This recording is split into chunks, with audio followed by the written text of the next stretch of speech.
بسم اللہ الرحمن الرحیم۔ السلام علیکم بچوں، کیسے ہیں آپ سب لوگ؟ امید ہے سب خیریت سے ہوں گے۔ تو بچوں، ہمارا آج کا سبق ہے مضمون نمبر 23، جس کا عنوان ہے عید الفطر، جو ہمارے اردو بی کی کتاب کا صفحہ نمبر 80 پہ ہے۔ تو آئے ہم اپنے سبق کا آغاز کرتے ہیں۔ مسلمانوں کے مشہور مذہبی تہوار دو ہیں، ایک عید الاضحیٰ اور دوسرا عید الفطر۔ عید الفطر ہر سال ماہ رمضان کے بعد ماہ شوال کی پہلی تاریخ کو منائی جاتی ہے۔ یہ اصل میں روزوں کی تکمیل کی خوشی میں منائی جاتی ہے۔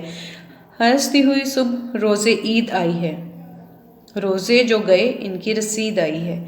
امیر غریب سب مسلمان اس روز خوشی مناتے ہیں۔ خاص طور پر روزہ دار مسلمان آخری روزے کی شام کو عید کا چاند دیکھنے کے لیے اپنے مکانوں کی چھتوں پر چڑھ کر چاند دیکھنے کی کوشش کرتے ہیں۔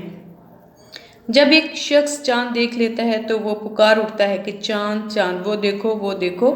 تب لوگ نئے چاند کو دیکھ کر خوشی سے پھولے نہیں سماتے، وہ ایک دوسرے کو مبارک دیتے ہیں اور شام ہی سے صبح کو عید منانے کی تیاریاں شروع کر دیتے ہیں۔ عید کا آغاز اللہ تعالیٰ کی عبادت سے ہوتا ہے۔ عید کے روز صبح مقررہ وقت پر لوگ نئے اور صاف ستھرے لباس پہن کر عیدگاہ میں نماز پڑھنے کے لیے جاتے ہیں۔ وہاں علماء وعظ کرتے ہیں اور سینکڑوں ہزاروں کی تعداد میں مسلمان ایک جگہ جمع ہو کر عید کی نماز پڑھتے ہیں۔ نماز پڑھنے کے بعد تمام مسلمان ایک دوسرے سے گلے ملتے اور عید مبارک کہہ کر آپس میں محبت اور خوشی کا اظہار کرتے ہیں۔ اکثر لوگ اپنے رشتہ داروں اور دوستوں کو اس عید پر عید مبارک کے خطوط اور تحائف بھیجتے ہیں۔ امیر لوگ غریبوں کو کھانا کھلاتے ہیں۔ اس عید کے موقع پر امیروں پر فرض ہے کہ وہ فطرانہ ادا کریں تاکہ ان کے غریب بھائی بھی عید کی خوشیوں میں شامل ہو سکیں۔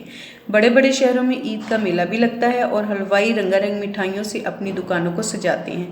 بازاروں میں خوب رونق ہوتی ہے۔ چھوٹے چھوٹے بچے رنگ برنگے لباس پہن کر اپنے بڑوں کے ساتھ میلہ دیکھنے جاتے ہیں۔ میلے میں خوب چہل پہل ہوتی ہے۔ اس کے علاوہ عید کے روز لوگ خوب دعوتیں اڑاتے ہیں اور سیر و تفریح سے اپنا دل بہلاتے ہیں۔ تو بچوں، یہ تھا ہمارا آج کا سبق۔ امید ہے آپ کو سمجھ آ گئی ہوگی۔ اللہ حافظ۔